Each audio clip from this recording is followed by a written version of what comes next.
Kenapa umat Kristen percaya kalau isi Alkitab dan firman-Nya benar? Ya kenapa enggak gitu? Ya kenapa enggak boleh percaya? Oke, gue jelasin ya. Jadi firman Tuhan itu atau Alkitab itu terdiri dari dua perjanjian, perjanjian lama, perjanjian baru. Perjanjian lama ini kitabnya persis daripada kitab yang dimiliki bangsa Yahudi sebelumnya, ya. Nah, setelah kedatangan Tuhan Yesus, maka rasul-rasulnya Yesus menulis surat-surat kepada jemaat, ada juga yang menulis kisah hidupnya Tuhan Yesus, itu adalah kitab Injil. Kemudian surat-surat yang lain juga dimasukkan dalam perjanjian yang baru, isinya Injil dan juga surat-surat daripada rasul-rasul tadi.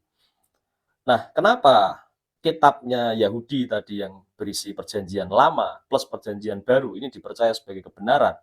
Karena yang pertama kita ngomong soal kitab perjanjian lama dulu. Perjanjian lama ini turunnya sudah lama sekali memang gitu loh. Bahkan 5 kitab awal di kitab perjanjian lama itu ditulis oleh Musa sendiri. Nah, kemudian nanti diikuti kitab-kitab lain. Dan itu sudah menjadi kitab yang dipercaya oleh orang Yahudi, kitab yang memang powerful, yang punya kuasa. Ini kitab yang memang berisi sebuah pernyataan-pernyataan ilahi dari Allah sendiri, dari Tuhan sendiri, dari Sang Pencipta sendiri, begitu.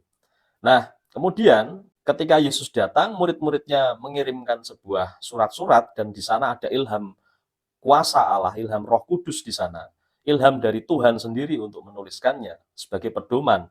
Kitab ini tidak pernah menyalahi kitab yang lama, tidak pernah. Ini semua menjelaskan lebih detail lagi daripada yang lama atau melengkapi yang lama menjadi satu kesatuan. Nah, dan kemudian sebenarnya pada saat zaman rasul-rasul, tentu tulis-menulis surat itu banyak sekali.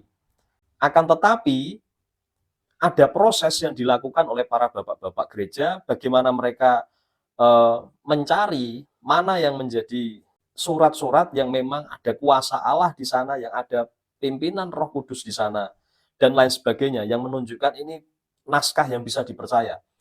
Nah, proses itu untuk menyusun ini semua itu tidak 1-2 hari. Ini nyusun ini semua untuk dipercaya, yang ini terpercaya, yang ini tidak, ini biasa, tulisan biasa, yang ini ada kuasanya, yang ini ada hikmat Roh Kudusnya dan lain sebagainya. Itu dilakukan selama ratusan tahun. Prosesnya ratusan tahun. Kitabnya, suratnya sudah ditulis, rasul-rasul sudah meninggal, tapi prosesnya untuk memastikan yang ini nih benar, ini adalah firman Allah nih. Itu lama itu. Ada kriterianya tertentu, ada beberapa konsili yang bergerak untuk itu. Itu lama, nama prosesnya itu proses kanonisasi. Itu berlangsung ratusan tahun itu. Akhirnya disepakati dan diyakini inilah kitab yang memiliki kekuatan memang untuk mengubahkan orang, untuk dipercaya sebagai inilah pesan Tuhan untuk umatnya, begitu loh. Nah, jadi kenapa kok itu dipercaya? Karena memang inilah hasil iman orang-orang Kristen berabad-abad untuk menilai, memilah mana yang benar tulisan dari Tuhan, mana yang tidak, begitu loh. Jadi itu prosesnya panjang. Beda mungkin dengan kitab lain ya, agama Anda itu muncul baru abad ke-6, sedangkan Yesus muncul abad pertama. Nah, nah itu cerita lain lagi. Nanti mungkin akan cerita sampai ke sana. Tapi itu ceritanya panjang. Nah, jadi kalau seandainya kitab yang muncul 600 tahun setelah Yesus, lalu dia berkata, "Wih, kitabmu, kitabnya orang Kristen itu menista kitab kami, sedangkan agamamu atau pemimpin yang kamu hormati baru muncul 600 tahun setelah itu."